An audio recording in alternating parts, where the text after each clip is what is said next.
හොඳින් සමන් දීලා ඒ අනුව මෙනෙහි කරනකොට ඇහෙනකොට දකින්නකොට ඇහෙනකොට දැනෙනකොට දැනගන්නකොට නිතරම යෝනිසෝ මනසිකාරයේ පවත්වාගෙන මේක නේද ඔය කිව්වේ මෙහෙම නේද ඔය කිව්වේ බාහිර දෙයක් නැහැ කියලා නේද කිව්වේ මම මේ දකින්නේ එහෙමනම් මේක නේද කිය මෙනෙහි කරගෙන යනකොට එක පාටම මේ පිටුතුන්ට පැහැදිලි වෙනවා මේක නේද බුදු පියාණන් වහන්සේ දේශනා කරේ බාහිර දෙයක් නැහැ ලෝකේම ගොඩනගින්නේ තමා තුලින්ය කියලා උන්වහන්සේ දේශනා කරේ මේක නේද කියලා තමන්ට පැහැදිලි වෙනවා.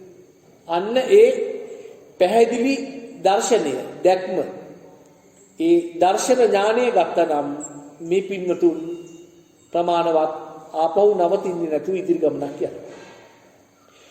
එහෙමනම් අපි තව අපිට විනාඩි 5ක් විතර තියෙනව නේද?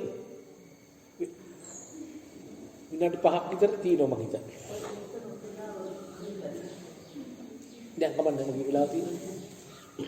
ඒ නිසා තව විනාඩි 5ක් විතර අපිට තියෙන නිසා තව පොඩි කරුණු ටිකක් පැහැදිලි කරලා අපි බුද්ධ පූජාව ඒ වගේ කටයුතු වලට අපි නතර කරමු. ඊට පස්සේ අපිට ප්‍රමාණවත් කාල වේලාවක් ඇති කියලා අපි හිතනවා ඉතිරි කටයුතු කරන්න. එතකොට දැන් මේ කියපු කරුණු ටික පින්නතුන් මතක තියාගන්න.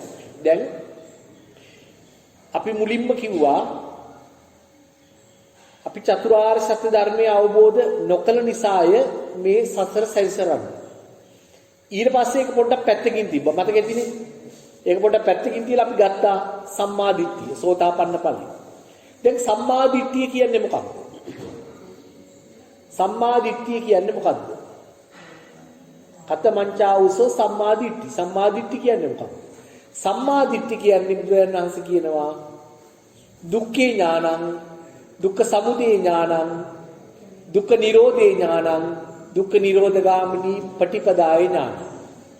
ඔන්න ඉදන් උච්චති සම්මා දිට්ඨිය. ඔන්න සම්මා දිට්ඨිය. සම්මා දිට්ඨි කියලා කියන්නේ දැන් සම්මා දිට්ඨි කියලා කියන්නේ සෝතාපන්න මාර්ගයට ප්‍රවේශ වුණා කියන එකනේ. සෝතාපන්න මාර්ගයට ප්‍රවේශ වුණා. ආයි දිගටම යනවා ඊට පස්සේ. සම්මා දිට්ඨිය ලබාගත් පුද්ගලයෙකුට නේද අපි කිව්වේ සත්‍ය ඥානය ලබාගත්ත කියලා. දර්ශන ඥානය ලබාගත්ත කියලා. නේද? ඥාන දර්ශනය ලබාගත්ත කිව්වේ සම්මා දිට්ඨිය ලබාගත් පුද්ගලයෙකුට නේද? එහෙමනම් සම්මා දිට්ඨිය කියන්නේ මොකක්ද? සම්මා දිට්ඨිය කියලා කියන්නේ දුක්ඛේ ඥානං, දුක්ඛ සමුදය ඥානං, දුක්ඛ නිරෝධේ ඥානං, දුක්ඛ නිරෝධගාමිනී පටිපදාය ඥානං. දුක්ඛේ ඥානං කියලා කියන්නේ දුක පිරිසිදු දැකීම. දුක සත්‍යය. දුක්ඛ සමුදය ඥානං කියන්නේ දුක්ඛ සමුදය. දුක්ඛ නිරෝධේ ඥානං කියන්නේ දුක්ඛ නිරෝධය. දුක්ඛ නිරෝධගාමිනී පටිපදාය ඥානං කියන්නේ මාර්ග සත්‍යය. එහෙමනම් සම්මා දිට්ඨියටපත් වෙනවා කියලා කියන්නේ දුක්ඛ සත්‍යය, සමුදය සත්‍යය, නිරෝධ සත්‍යය, මාර්ග සත්‍යය ගැන අවබෝධයක් ලබා ගැනීම නේද? එහෙමනම් චතුරාර්ය සත්‍ය ධර්මයේ මේකයි සමානයිද දෙකයිද? දෙකක්ද සමානයිද? සමානයි. එහෙමනම් චතුරාර්ය සත්‍ය ධර්මය අවබෝධ කරනවායි කියලා කියන්නේ නැතුව යම් කෙනෙකුට කිව්වොත් සම්මා දිට්ඨිගත වෙන්න කියලා ඒ කියන්නේ වෙනත් වචන වලින් චතුරාර්ය සත්‍ය ධර්මය අවබෝධ කරගන්න කියලා මම. පැහැදිලිද? දැන් චතුරාර්ය සත්‍ය ධර්මයට අපි යොමු වෙමු. මොකක්ද චතුරාර්ය සත්‍ය ධර්මය? දුක්ඛ සත්‍ය, සමුදය සත්‍ය, නිරෝධ සත්‍ය, මාර්ග සත්‍ය. මොකක්ද දුක්ඛ සත්‍ය කියන්නේ? මොකක්ද දුක්ඛ සත්‍ය? අපි දන්නවා දුක්ඛ සත්‍ය අපි පොත්වලින් ඉගෙනගෙන තියෙනවානේ.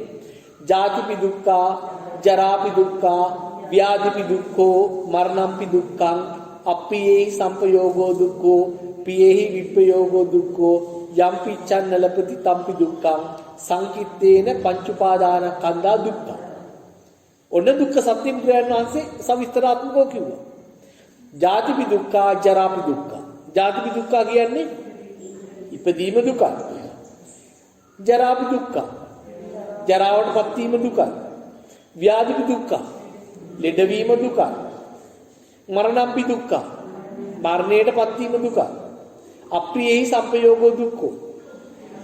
අප්‍රියෙහි සම්පයෝගෝ දුක්ඛ. අප්‍රියන් ආ ඉපදීම දුක. පියෙහි විප්‍රයෝග දුක්ඛෝ. ප්‍රියන්ගෙන් වෙන්වීම දුක. යම් පිච්ඡන් නොලබිතම්පි දුක්ඛං. තමන් කැමති මොකක්ද කැමතිය නොලැබීම දුක. අන්න ඒ සවිස්තරාත්මකව කියපු දුක්ඛ සත්‍යය උන්වහන්සේ ඊට පස්සේ සාරාංශගත කරලා තනි පදයකින් කියනවා සංකිට්ඨේන කොටින්ම කියතොත් පංච උපාදානස්කන්ධා දුක්ඛ. පංච උපාදානස්කන්ධයම දුක. දැන් මෙන්න මේ දුක්ඛ සත්‍යය අපි වටහාගෙන තියෙන විදියයි බුදුරජාණන් වහන්සේ අවබෝධ කරගෙන අපිට වටහා ගන්න කියලා දේශනා කොට වදාළ දේ අතර පරස්පරතාවයක් තියෙනවද නැද්ද කියලා මේ පින්නතුන් බලන්න. ඔන්න අපේ නිවන් මාර්ගය අවහිර වෙලා තියෙන ප්‍රධානම තැන උතන. අපි ජාතිපි දුක්ඛා, ජරාපි දුක්ඛා, ව්‍යාධිපි දුක්ඛා කියලා කියන්නේ කෙනෙක්ගේ ඉපදීම, පුද්ගලයෙක්ගේ ඉපදීම, පුද්ගලයෙක් වයසට යාම, පුද්ගලයෙක් ලෙඩවීම, පුද්ගලයෙක් මරණයටපත් වීම. එහෙම නේද? අප්පියේ සම්පයෝග දුක්ඛෝ. යම් කිසි කෙනෙක් අප්‍රියන්නා එකතු වුණොත් ඔයාට දුකයි, එයාට දුකයි. ප්‍රියෙහි විපයෝග දුක්ඛෝ. යම් කිසි කෙනෙක් ප්‍රියයන්ගෙන් වෙන් වුණොත් ඒ පුද්ගලයාට දුකයි. යම් පිච්ඡන්න ලැබෙති තම්පි දුක්ඛ. යම් කිසි කෙනෙක් කැමති දෙයක් තියෙනවද ඒක නොලැබුණොත් ඒ පුද්ගලයාට දුකයි.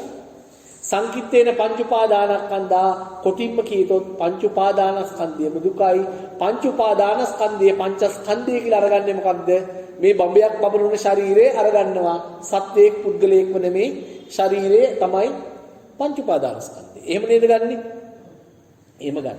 එතකොට මේ පින්නතුන් අහලා ඇති සම්මා දිට්ඨියටපත් වෙලා සෝතාපන්න ඵලයටපත් වෙන කෙනෙක්ගේ සංයෝජන 3ක් ප්‍රහාණය වෙනවා. සංයෝජන 10ක් තියෙනෝනේ නිවන් දකින්නකොට. ඒකෙන් මුල්ම සංයෝජන 3 ප්‍රහාණය වෙනවා සෝතාපන්න ඵලයටපත් වෙනකොටනේ. මොනවද සංයෝජන 3? සක්කාය දිට්ඨි, විචිකිච්ඡා, සීලබ්බත පරාමාස. සක්කාය දිට්ඨිය කියලා කියන්නේ සත්වයේ පුද්ගලයෙක් ඉන්නා බවට ගන්න වූ අදහස. සක්කාය දිට්ඨිය සත්වයේ පුද්ගලයෙක් ඉන්න බවට ගන්න අදහස තමයි සක්කාය දිට්ඨිය කියන්නේ. සත්වයේ පුද්ගලයෙක් ඉන්න බවට ගන්න අදහස. ඒක නැති වෙන වාසෝතාපන්න ඵලයටපත් වෙනකොට. එහෙමනම් දුක්ඛ සත්‍යය අපි නිර්වචනය කරොත්, දුක්ඛ සත්‍ය අපි පැහැදිලි කරගත්තොත්, ජාතිපි දුක්ඛා කියන්නේ සත්වයේ පුද්ගලයෙක් ඉපදීමයි. ජරාපි දුක්ඛා කියන්නේ සත්‍යයේ පුද්ගලයෙක් ජරාවටපත් වීමයි. ව්‍යාධිපි දුක්ඛා කියන්නේ සත්‍යයේ පුද්ගලයෙක් ලෙඩවීමයි. මරණම්පි දුක්ඛා කියන්නේ සත්‍යයේ පුද්ගලයෙක් මරණයටපත් වීමයි කියලා අපි අදහස් කරගෙන ඒ අනුව කටයුතු කරොත් අපිට කවදාවත් සක්කාය දිට්ඨිය ප්‍රහාණය කරන්න පුළුවන්ද? සෝතාපන්න ඵලයටපත් වෙන්න පුළුවන්ද? පරස්පරයි නේද කරුණු දෙක? මේ පිටුතුන් පැහැදිලිද? ඔන්න ඕක තමයි අපි මෙච්චර කල් පෙර සංසාර අපි අතහැරලා දාමු. මේ භවයේ අපි වරද්දාගත්ත තැන උතන. අපි අරගෙන තියෙන්නේ සත්‍යයේ පුද්ගලයේ ඉපදීම, මහලු වීම, ලෙඩවීම, මරණයටපත් වීම දුකයි කියලා. සත්‍යයේ පුද්ගලයේ කියලා ගන්න තාක්කල් අපිට සක්කාය දිට්ඨිය ප්‍රහාණය වෙන්නේ නැහැ. සක්කාය දිට්ඨිය ප්‍රහාණය වෙන්නේ නැති තාක්කල් අපි සම්මා දිට්ඨියට එන්නේ නැහැ. දැන් පැහැදිලිද පින්නතුන්ට? එහෙමනම් අපිට කරන්න තියෙන්නේ අපිට පැහැදිලි දැන් බුදුරජාණන් වහන්සේ එදා ගයා ශීර්ෂයේදී අවබෝධ කළා වූ දුක්ඛ සත්‍ය නෙවෙයි අපි දැන් තේරුම් අරගෙන ඉන්නේ. අනික මේ දුක්ඛ සත්‍ය නැත්තම් ඉපදීම දුකයි, ජරාවටපත් වීම දුකයි, ලෙඩවීම දුකයි, මරණයටපත් වීම දුකයි කියන එක මේ බුද්ධ ආගමේ නෙවෙයි අන්‍යාගමිකයෝ දන්නේ නැද්ද? ලෙඩ වෙන එක දුකයි, මරණයටපත් වෙන දුකයි කියලා අන්‍යාගමිකයෝ අඬන්නේ නැද්ද මරණය අහුවේදී? අඬනවා. ඒව දුකයි යාලට නේද? බල්ලෝ තිරසන්නු පවා දන්නව නේද? වයස්ගත වෙන එක, ඇවිද ගන්න බැරි වෙන එක, ලෙඩ වෙන එක දුකයි කියලා තිරසන් සත්තුත් දන්නවා. එතකොට දැන් මේ දුක්ඛ සත්‍ය කියලා බුදුරජාණන් වහන්සේ දේශනා කරේ ওই බල්ලෝ, පූසෝ, හරක් අන්‍යාගමිකයෝ බුද්ධ ආගමේ ඉන්න සීලම අය දන්නේ මේ සාමාන්‍ය දේද දුක්ඛ සත්‍ය කියලා දේශනා කරේ. අපි මේ පින්නතුන්ට මතක ඇති බෝධි පූජා කරනවනේ. බෝධි පූජා කරනකොට අපි කියනවා නේද? ගිරව් වගේ තමයි අපි කියන්නේ. මොකක්ද කියන්නේ?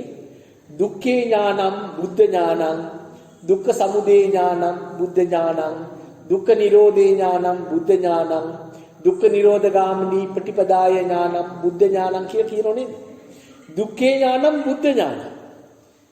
මේ චතුරාර්ය සත්‍යයේ මේ දුක කියන එක ජාතිපි දුක්ඛා ජරාපි දුක්ඛා ව්‍යාධිපි දුක්ඛා කියන එක බුදුරජාණන් වහන්සේ විසින් අවබෝධ කළා වූ බුදුරජාණන් වහන්සේගේ ඥානයනේ.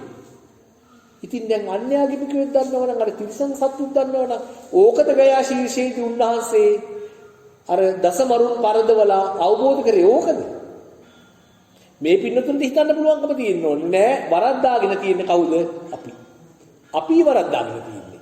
ඕක නෙවෙයි උන්වහන්සේ දුක්ඛ සත්‍ය වශයෙන් කිව්වේ. ඒක ඊටා ගැඹුරුයි.